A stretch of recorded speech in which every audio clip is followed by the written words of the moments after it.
नमस्कार, मेरा नाम अखिलेश है और आपने देखना शुरू कर दिया है rose mine educational and charitable trust का ऑफिशियल चैनल। जैसा कि आप सबको पता है कि हमारे ऑफिस में अनेकों छात्र एवं छात्रा तथा अभिभावक विजिट करते रहते हैं। हम जो है रहने और खाने के मामले से खर्च पे बच्चों को उच्च शिक्षा मुहैया कराते हैं। यानी कि हमारे माध्यम से अगर आप उच्च शिक्षा के लिए कॉलेज जाते हैं तो आपको बस रहने और खाने का हॉस्टल चार्ज देना होता है, वो भी कॉलेज को। हम आपके ट्यूशन फी की पूरी जिम्मेदारी उठाते हैं।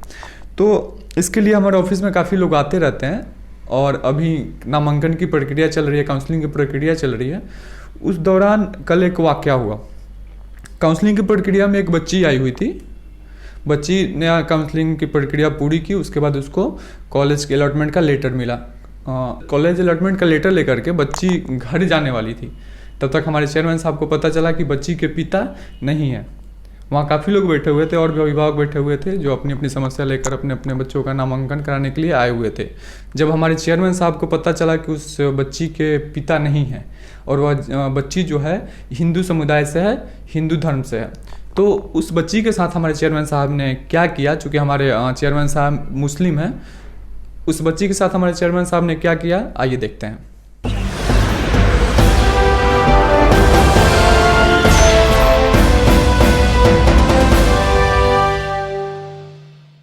सबसे पहले सर आप हमें बताएं, आप कहाँ से आए?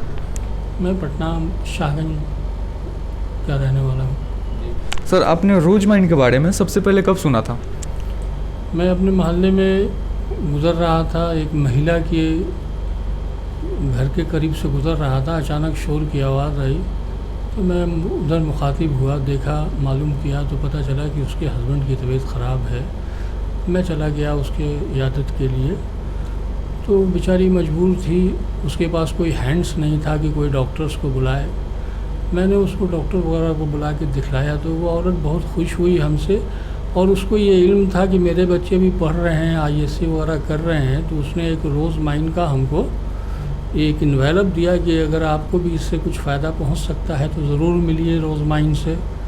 मैं इस तरह से फिर मुझे जो रोज़ माइन की जानकारी मिली। तो जब उस महिला ने आपको बताया तो उसके बाद आप हमारे ऑफिस तक आए? हाँ, तो फिर मैं आके एक बार अंबर साहब से मिले और अंबर साहब से मेरी मुलाकात जो है मेरे इरादे को पक्का किया कि ये वाकई जो एजुकेशनल ट्रस्ट जो है ये वाकई ज़रूरतमंद लोगों के लिए, गरीब लोगों के लिए एक बच्चों को पढ़ाने लिखाने का एक बेहतरीन ज़रिया है। और आज जो हमने काउंसलिंग में देखा, मैं तो अपने बच्चे को लेके आया था यहाँ काउंसलिंग कराने के लिए। तो चूँकि बच्चे को काउंसलिंग में अटेंड होना था, मैं बाहर बैठा था, तो अंबर ओवैसी साहब की नज़र पड़ी जब काउंसलिंग में जा रहे थे। तो उन्होंने मुझे भी दावत दिया कि आप भी अंदर आइए और काउंसलिंग में शामिल हुई। और मैं 2 घंटा उनका काउंसलिंग अटेंड किया और निहायत ही उम्दा तरीक़े से उन्होंने अपनी बातों को रखा। बच्चों के भविष्य के बारे में सारी बातें समझाई और जो भी एजुकेशनल ट्रस्ट रोज़ माइन का जो फैसिलिटीज़ था उन्होंने बयान किया। हम बहुत मुतमईन और संतुष्ट हुए उनकी बातों से।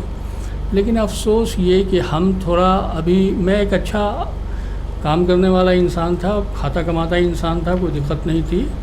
लेकिन फ़िल वक्त कुछ ये जो बिजनेस से मैं या जो पैसे से मैं जुड़ा था, अचानक वो जो है वो कुछ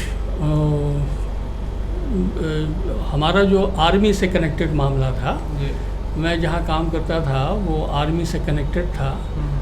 तो पहले फ्रेश मामला हुआ करता था, जैसे मटन, चिकन, ये आर्मी को सप्लाई होती थी तो पहले फ्रेश हुआ करता था। तो ये सारा मामला चला गया अडानी अंबानी को और फ्रोज़न में कन्वर्ट हो गया, जिसकी वजह से हम लोग की बेरोज़गारी बढ़ गई। इसकी वजह से आपकी नौकरी चली गई? हाँ, मजबूर हुए तो फिर बच्चों को पढ़ाने के लिए रोज़ माइन की तरफ आए, जो हमको इत्तला मिली। तो अभी इसी कोशिश में है कि रोज़ माइन के सहारे से कुछ बात बने आगे। और वैसे अंबर ओवैसी साहब तो मुस्लिम हैं और मैं भी मुस्लिम हूँ, लेकिन हमने उनका एक एक्टिविटी देखा, एक बहुत अच्छी चीज़ देखा कि एक लड़की सुनीता कुमारी करके थी जो मेरे सामने बैठी है। तो ये लड़की जो है, चूँकि ये गैर मुस्लिम भी है, यादव है ये, लेकिन अंबर ओवैसी साहब का ये जो कैरेक्टर हम देखा कि वो लड़की की खबर जैसे मिली कि वो उसके बाप दुनिया में नहीं हैं।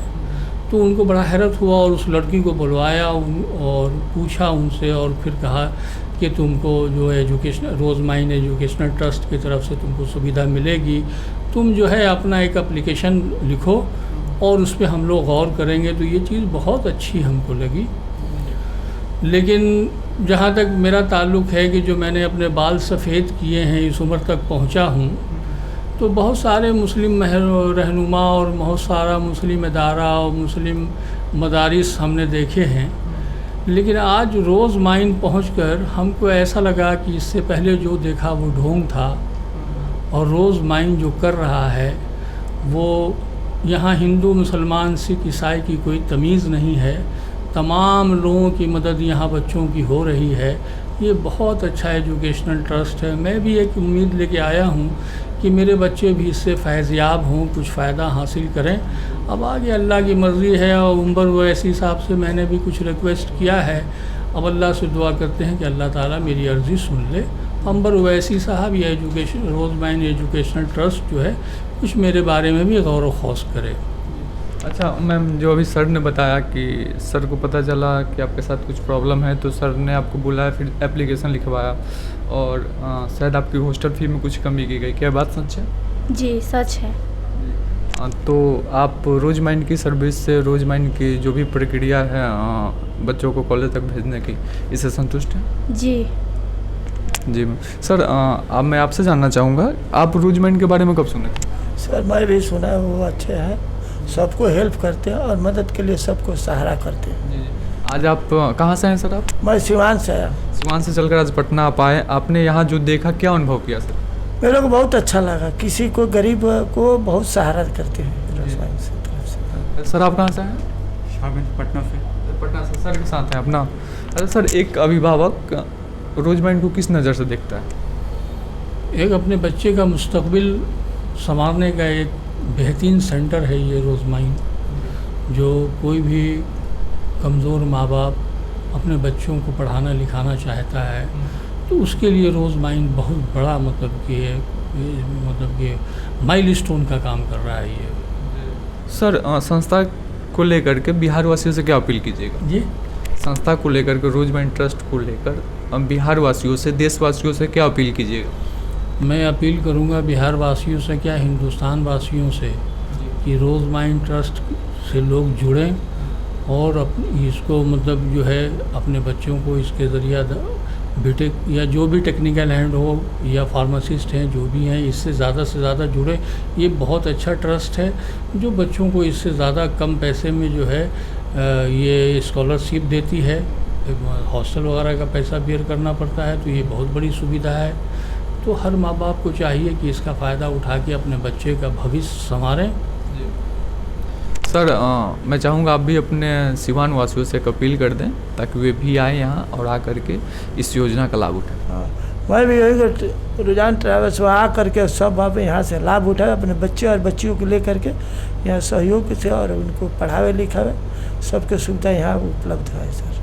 जी, रोज़ माइन से जुड़ने के लिए आपका बहुत बहुत धन्यवाद। रोज़ माइन परिवार आपके बच्चों के उज्जवल भविष्य की कामना करता है। तो देखा आपने, बिना जाति धर्म देखे सभी वर्ग के लोगों को, सभी जाति के लोगों के लिए रोज़ माइन एक वरदान है। अगर आप हमारे माध्यम से कॉलेज तक जाते हैं तो आपको बस रहने और खाने का खर्च देना होता है, बाकी आपकी ट्यूशन फी की जिम्मेदारी हमारे ट्रस्ट की होती है। और आज जो घटना हमने आपको दिखाया उस बच्ची वाला, या हम नहीं कर रहे थे बल्कि वहाँ जो अभिभावक बैठे थे उनकी जुबानी आपने सुनी। क्योंकि हम आकर वीडियो में बोलते तो शायद आप यकीन ना करें, लेकिन वहाँ जो अभिभावक थे हमने उनसे बात वीडियो में रिकॉर्ड किया ताकि आपका भरोसा, आपका विश्वास रोज़ माइन पे बढ़े। और सारे वीडियो के लिए हमारे यूट्यूब चैनल को सब्सक्राइब कर लीजिएगा। अगर वीडियो फेसबुक पर देख रहे हैं तो हमारे पेज को लाइक कर लीजिएगा। धन्यवाद।